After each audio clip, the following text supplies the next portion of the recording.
Сайн байна уу? Танд өнөөдрийн мэндийг хүргэе. Намайг Сувдан Чимэг гэдэг. Би харт эмхтэй тэмцэх газар сэтгэл зүйчээр ажилладаг юм байна. Өөрийгөө танилцуулж болох уу? Намайг гэдэг 20 ингээд 90 жил гарсан болж байна. Та ямар хэрэгээр ирсэн бэ энд? Улсын хилээр харт эмх оруулсан.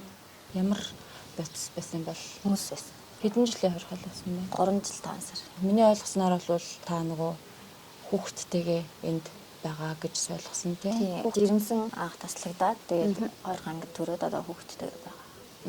Анхны хүүхэд нь юу? Үгүй. Гадаа бас хүүхэдтэй байгаа. Тийм. Тэгээд энд одоо ингээ хүүхэдтэйгээ байхад танд ер нь нэг хэцүү зүйлүүд бас цөөнгүй байдаг байх. Тэгээд юу ингээ хэцүү байна. Ер нь хүүхэдтэйгээ хамт байна гэдэг. Хүүхдээ ингээ ягамд ялж байгаа юм шиг нэр хүндэж төрдөг. Тэгээд нэг өөрөө жирэмсэн байхдаа мэдээгүй энэ хэрэгт толбогдсон. Энэ хэрэг хэлсэн. Тийм болохоор ингээд тэр үедээ дараа нь ингээд мэдчихэд амар харамссан. Тэгээд одоо нэгэнд өөрчилж болохгүй ч гэсэндээ цаашдаа ер нь хүмүүсийг бас битээ ийм зүйл хийгээсэй гэж их боддог. Тэгээд ер нь хамгийн хэцүү нь төрчөөд яг ингээд эмнэлгээс гараад нэг хүмүүс төрөөд гэртээ ярьдаг штэ. Тэгээд л ингээд гэр бүлтэйгээ байдаг. Тэгээд тэгэхгүй хүүхдтэй хамт энэ ч ингээд л байдаг болохоор тэр жоохон хэцүү байсан. Та яагаад усан хэлээр одоо тухайн боцыг ер нь оруулахар болсон юм бол шалтгаан нь юу вэ? Харт амх ингээд зарж борлуулах нь ашигтай гэж хүмүүсээс ингээд сонссон болохоор Хэн нэгэн танд санал тавьсан уу? би тэгтээ яг тэр үедээ харт амх оруулж ирэх гэж бодож яваагүй л дээ. Тэгээд тухайн нөхцөлтөө нэг өөрийнхөө хийчихсэн зүйлийг ингээд болоод тэр үедээ тэнд байсан хүмүүсээс ингээд сонсоод энэ илүү хурдан ингээд мөнгөтэй болох юм байна. Тиймэрхүү бодол төрөлдөлтэй. Амар хэлбэр аргаар тийм. Юу айл улсаас оруулж ирчихсэн юм? Турк улсаас. Та өмнө нь болохоор ямар ажил хөдөлмөр эрхэлдэг байсан бэ? Өмнө нь л хуваарал юм гэдэг байсан л та. Жохон ингээд нөгөө амьдралыг ингээд өөрөө хөдөлмөрлөөд илүү ингээд жохон удаад олон жил шаардж ингэж амьдрахаар тэр нь арай хурдан юм байна л гэсэн бодлоо өгсөн. Энд чи байхдаа нэг юмыг ингээд тарьдаг байсан байхгүй. Тэгээд яг ингээд тэрийг ингээд харт амбигч юм гэж би боддгоо. Тинчээ очиод нэг тиймэрхүү юм ингээд хэрэгжилжсэн ч юм ингээд санаанд өөрөөсөө ингээд сонсоод л ингээд жоохон яриа нийлж билээ дээ. Өмнө нь бол бас Монголд байх хугацаанд мансууруулах эм бэлтгэл бол хэрэгжилжсэн юм байна тийм. Яаж явж байгаад хэрэгжилжсэн бэ? Нэг зүйл би аюу жоохон өвдөд идэгсэн байхгүй. Тэгээд ингээд нэг одоо өөрөө өвчин андаагч юмны харшилтай. Тэгээд манай нэг танд хүн ингээд энийг ингээд хэрэглээд үзэж гээд зөвсөн. Өвдөж юм уу тиймэрхүү үедээ ингээд хэрэгжилж эхлээд сүүлдээ нөгөө ингээд хэрэглэхгүй байх үед бүр илүү өвддөг болсон юм шиг санагдаад. Тэгээд ингээд хэрэглэх донтолтод орсон гэх юм. Ойролцоогоор хэдэн жил хэрэглэсэн бэ? Жил Энд орж ирснийхаа дараагаар тухайн одоо зүйлийг хэрэглэхээ болсон гэж ойлгож болох уу? Орж ирэхээс өмнө болсон. Хэрэг тоолборсныхаа дараачаас би өөрөө нэг тэр ингээ болий гэж бодоод тэгээд ингээд юунд шараад хэвтчихсэн л да. Хэмжлүүлчихсэн. Тэгээд тэр ингээд яаж болох вэ гэсэн ойлгохгүй байж байгаа. Тэгээд ер нь ямархуу төрлийн бодис юм ингээд хэрэглээд байгаагаа өөр ингээд судалж үзээд уух журамдаа хуцаагаад хэрэглээд эмчилгээгээ зогсоохын тулд багасгадаг юм байл л дээ. Доозоо. Зөв. Тэгээд тэрийг ингээд шараадад ингээд хэвтэн эмчлүүлж байгаа ч гэсэн ингээд нэгтээд бодогдоод байсан болохоор тэрийг ингээд бас ингээд тэр талаараа судлаад тэрийг ингээд хэрэгжилж үзсэн ч гэсэнтэй ингээд багасгаад ингээд болиё гэж бодоод тэгээд тэгсэн чинь үнэхээр болж чадсан. Хүмүүст бас ингэ мэдтгүү байх гэж би бодчих. Бүр нэг ингээд тасад болоод илүү ихсэгдэг юм байл л дээ. Угаасаа одоо 5 ширхгийг 2 ширхгийг ч юм хөлдөг байж хагаад 10 болоод 20-оос өлдөө өдөрт ингээд 10-10-аар хэдэн ч удаа ч юм тиймэрхүү болоо явчихдаг юм лээ. Тэгээд тэр гал байсан ингээд багасгаж байсан. Тухайн боцыг тарьдаг хот та амьдралыг юу гэж хардаг байсан бэ? Ямар сэтгэл зүйтэй байсан бэ? Ер нь ажил нэг хийхээс үлдээ ингээд болсон. Ингээд хүмүүсээс ингээд яг тухайн боцыг өргөсөн үед хүмүүстэй ингээд амар ярьж ойлгосод мөнгө төгрөг ингээд авдаг ч юм уу, зээлдэг ч юм уу тэгээд л ингээд ямарсан болгоод байгаа юм шиг тухайн үед санагддаг байсан л та. Тэгээ одоо бол тэрний ингээд илүү өөр ширэнд ордог ч юм уу ардл үр дүнээ онцгой болтдог. Тэгэхээр тухайн нь хүнд эргээ харахад бол маш их нөгөө сөргөөр нөлөөсөн байгаа нь анзаарэгдэж байна л да тий. Тэгээд одоо эргэн тойрны ч хүмүүс яаж хүлээж авсан бэ? Гэр бүлийнхэн маань бол Тэндээ мдээгүй. Тэгээд мдээгүй гэж би боддог байсан л да. Гэтэ сүлд нь мэдчих байсан ойлгосон. Тэгээд намайг ингээд яг нэг 100 байгаа болохоор тэг ингээд хэсэг яагаад тэг болох байх гэж бодсон юм байлээ. Тэгээд ер нь харт тамхи ч юм уу амин нэг юм бодоход угаасаа нэг сэтгэл зүйн асуудал ингээд хүнд ингээд үүсдэг. Тэдрийг ингээд дарах гад ч юм уу тайлбарах гад ингээд орчт юм шиг санагдсан надад. Тэгээд тэрнээс болоод гэр бүлийнхэн маань ч гэсэн жоохон ингээд зовсон.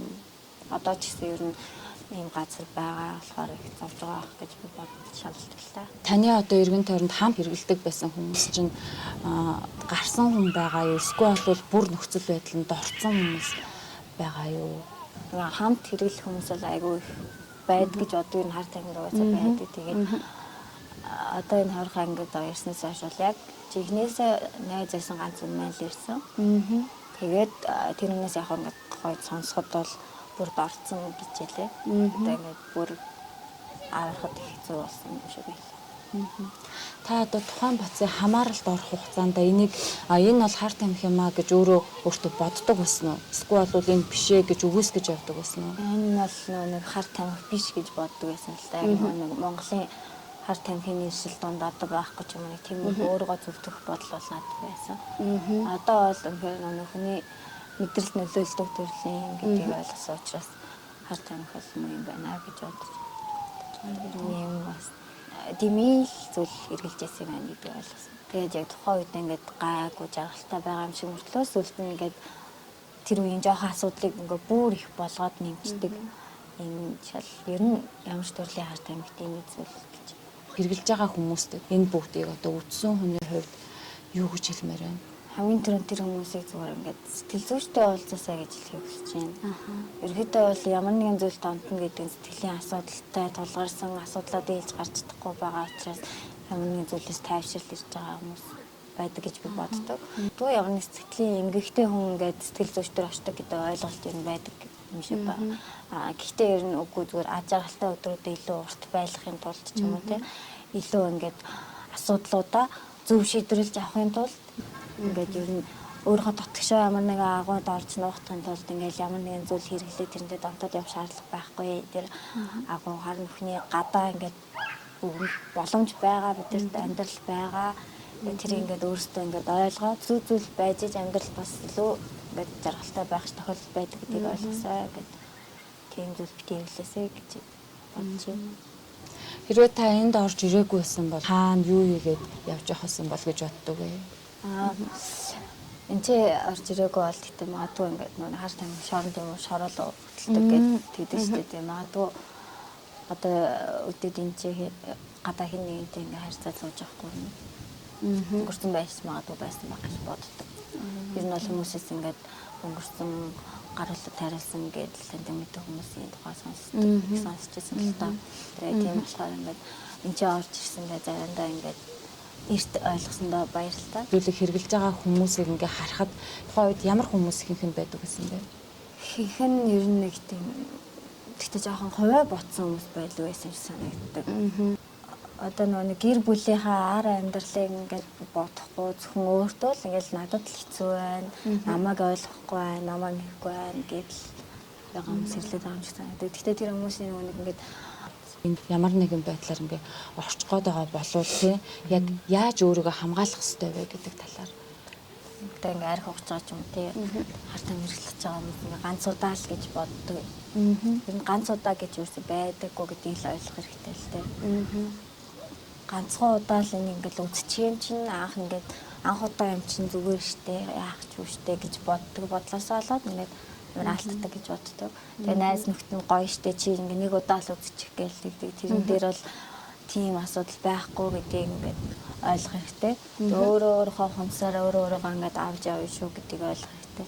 Тэгээ ер нь донтцсон хүмүүс ингээд хэцүү байгаа байдалд орцсон гарч чадахгүй байгаа хүмүүс дэлгээд яг чамааг аврах ганц л хүн байгаа. Чамааг ингээд чиний төлөө байх үргэлжлэний хажууд байх чамааг хайрлах ганц л юм аа. Тэр нь л зөвхөн чи өөрийгөө хайрлах юм бол өөрийгөө хүндлэх юм бол тийм зүйл рүү анханасаа орохгүй байх боломж байна. Нэгэнт орсон бол тэр зүйлээ болоод хаягч боломж байгаа шүү гэж хэлмээр байна. Ингээд та энэ одоо газар орж ирж хахад өөртөө чи ямар сэтгэл төрж исэн бэ?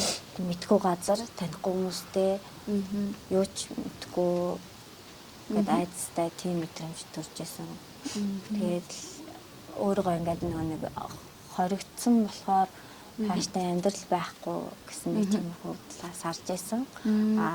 Тэгтээ яг үндэ бол ингээд ойлгоод ухаарад ингээд явж байгаадаа бол одоо баяртай байна л да. Та яг ямар нөхцөл байдалд тухай би донтогч болсон байна гэж өөрийгөө хүлээн зөвшөөрсөн бэ? Хэрэгт оролсоноо дараа нь амьдралаа жоохон боддог болсон л та. Тэгээ өглөөс ирээд ингээд нэг өглөөс ирсэн чинь ингээд амьдралаа бодохоор тэр зүйлийг л илүү хэрэглэхийг хүсээд ингээд нэг л ингээд болохгүй байгаа юм шиг санагдаад эхэлсэн. Тэгээд л угаасаа ингээд за энэ хүн энэ юмд ингээд яг хамааралтай болцсон юм байна. Тэгээ энэ юм байхгүй бол ингээд би ингээд өөрийгөө бараг байхгүйгээр бодгоор хэмжээний болцсон юм байна. Тэгэхээр ямар ч гэсэн ингээд гарахын тулд ингээд хичээгээд үзье. Гарах боломж байт юм байна уу судлаад үзье гэж л өөрийгөө хүлээн зөвшөөрсөн. Тэгэхээр тийм зүйлд ингээд орсон байгаагаа. Тэгээд иргэн тойрныхонд маань ингээд ийм хэрэгт орооцолдох мэдээж тэр хүмүүст ямар байх вэ гэдэг талаас нь бодоод л ийм хэрэгт орооцолдохоор хүртэл ийм хэмжээний болтлоо тэр зүйлд ингээд нэгэнд ороод онцсон байгаа юм байна гэдгийг өөрөө ойлгосон. Тэгэхээр ийм болохоор хаар тавих биш учраас би одоо шоронд орохгүй энийг наадтай хариуцлага тооцохгүй гэж ойлгоод байгаа байхгүй. Тэгээд тийм хөдөлгөөнтэй онцоод байгаа гэж ойлгож байгаа. Гэхдээ үгүй тэр ерөөсөө ингээд шоронд орох талаар ингээд бодоод тэрийг зөвтгөх ямар шаардлага байхгүй. Яг үндэ зүгээр өөрийг нь үгүй хийж байгаа зүйл. Шоронд орохоос ч илүү аимшигтай зүйлийг ингээд өөрт нь бий болгоод цаашдаа ингээд бүх зүйлийг би хаагийн оюун санаа ингээд идэж байгаа. Тийм байц гэж бодож байна. Би өөрийгөө ингээд болгоод байгаа юм ч хүмүүс намайг ингэж бодож байгаа болов уу гэж өөрийгөө хорлож байна л гэж хэлнээрээ. Яг ингээд хар тамхинд онцсон хүмүүсийг ингээд хорхосоо илүү тэгтээ эмчлэх хэрэгтэй гэж би боддог. Эмчилгээ байх хэрэгтэй. Тэгээд одоо ингээд донтцсон байлаа гэхэд ингээд дараа нь гараад болоод ажил хийх ч юм тиймэрхүү асуудал бас ингээд болж чаддгүй ажил хийж олддгүй ч юм уу тиймэрхүү бас асуудал байдаг. Тийм хүмүүс эсвэл ингээд тэгэхээр эмчилгээ ингээд хийлгээд ажлын байр ч юм уу гаргаад ингээд сургалтын төмөө байгуулад ингээд яваасаа гэж боддог. Хар тамхи бол ер нь хэрэгжилж байгаа хүндээ ээж нь юм уу гэр бүлийнх нь хүн шиг ингээд тийм амар дотн мэдрэмж төрүүлж ингээд донтуулдаг. Ажиглалын ингээд гормоныг илүү ялгаруулдаг. Тэгснээ ингээд тэрнээсээ ингээд холдох гэхээр хүүхдээ хөхнөөс гарахаар хүүхдийн хэцүү байдаг шүү дээ. Яг тэрэн шиг мэдрэмж төрөөд амар хэцүү тийм байдалтай ойлгодог. Тэгээд эрүүл мэндийн талаас нь бас сэтгэл санааныхын талаас нь эмчилгээний журмын тиймэрхүү зүйл байгаасаа гэж бас бодож байна. Ялын бодлого чангараад яг зарим төрлөөрөө чангарч болон зарим төрлөөрөө ингээд илүү бас энэ хүмүүст боломж олгохоосэй гэж бодож байна. Залуучуудаа хандаж хэлэхэд одоо ялангуяа өсвөр насныхандаа хандаж хэлэхэд ер нь гэр бүл хүндээ аягүй чухал. Гэр бүлийнхнаа л ингээд итгээд найдаад ингээд явах хэрэгтэй. Найз гэдэг бол хүнд ер нь байдгүй зүйл гэж бодож байгаа. Тэгээд найз нөхдөм болон ингээд танилуудын хүрээнд ингээд танд ингээд энэ ингээд гоё зүйл чи хэрэгэл гэд хэлж байгаа. Ингээд гоё байна, ганцхан удаа гэд хэлж байгаа. Өгнийхөө араас яг юу бодож байгааг хэн ч мэдэхгүй. Тэр хүнийг яаж ашиглах байгааг одоо өсвөр үеийнхнийг ингээд дөнгөж ингээ амьдралд гарч байгаа учраас та ингээд юу бодож ингэж хамт ингэж хэрэглүүлэх гээд байгаа гэдгийг ингээ залуучууд өөрсдөө ингээ жоохон ч гэсэн ойлгоосоо гэж бодож байна. Заавал ингээ чамайг ингээ сайн сайхныг хүсээ тийм зүйл хэрэглүүлэх гээд байгаа биш ч байж болно гэдгийг залуучууд маань мэдээсэй. Тэгээд цаашдаа өөрөө бас донтолтоосоо салж чадахгүй байгаа хүмүүст илүү ингэж өгөхгүй дэдэг хандлагатай байд юм байл л дээ. Тэгээд донтуулах гад. Тийм болохоор ингээд хэрэг үнэхээр ингээд өөр хүн ингээд донтуулах гад байгаа юм бол тэрний оронд тэр хүнийг тэр донтолтоос нь салгахад туслаасай гэж тэр талаас нь бодоод үзээсэй гэж залуучуудаа хэлмээр байна л да. Одоо орчин цагт хүмүүс миний араас их явдаг болсон л да. Тэгтээ зүгээр мөнгө биш өөр хүүхэд илүү чухал шүү. Ингээд анхаарал дутагдсанаасаа л ийм зүйл олбогдож байгаа яа. Чиндээ бол ингээд хин нэгэндээ найддаг, ээж нь аавд нь найддаг, эсвэл аав нь ээж нь найддаг, эмээд нь найддаг ч юм уу те.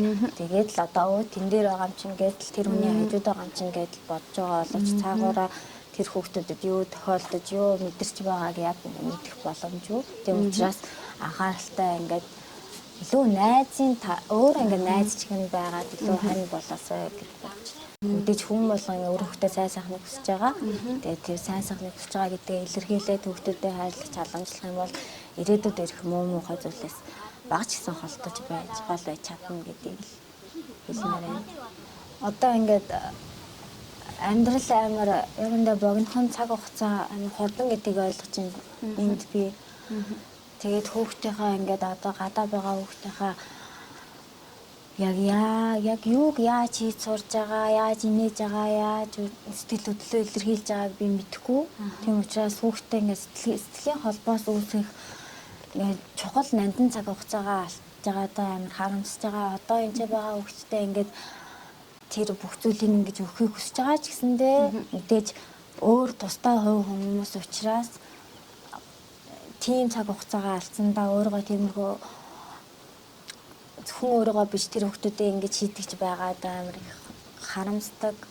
Одоо энд байгаа хүмүүс маань ч гэсэн бас нэг талаараа гадаа байгаа гэр бүлийнхнээгаа сайн мэдэхгүй тэр хүмүүсийг ингээд тэр хүмүүс ч гэсэн ингээд баг багаасаа ингээд яаж хөлд орж байгаа, яаж хийж байгаа, яаж инээж минийдэг гэдгийг мэдэхгүй байгаа учраас ингээд гэр бүлийнхаа гишүүдийн аз жаргалтай хормоос нь би ингээд амар хомсолсон юм шиг л айл нэг булгаа хийсэн юм шиг мэдрэмж төрдөг надад. Тэгээд дахиж нөхөж болохгүй болохоор тэрэндээ их харамсдаг. Мэдээж хүүхэд минь дахиж 2 нас руу очихгүй тодорхой учраас дахиж би гараад харин ийм зүйлээс үнэхээр хол байхыг хүсэж байгаа. Үнэхээр хол байх хэрэгтэй гэдгийг ойлгосон. Энэ бол зөвхөн хүн амьдарч байна гэдэг чинь өөрөөхөө бодох биш харин хажуудаа байгаа хүмүүсээ хайрлаж бодож тэр хүмүүсийн ингээд жижигхэн ч гэсэн зүйлийг хараад аз жаргалыг мэдрээд амьдрах нь ямар чухал юм бэ гэдгийг ойлгосон.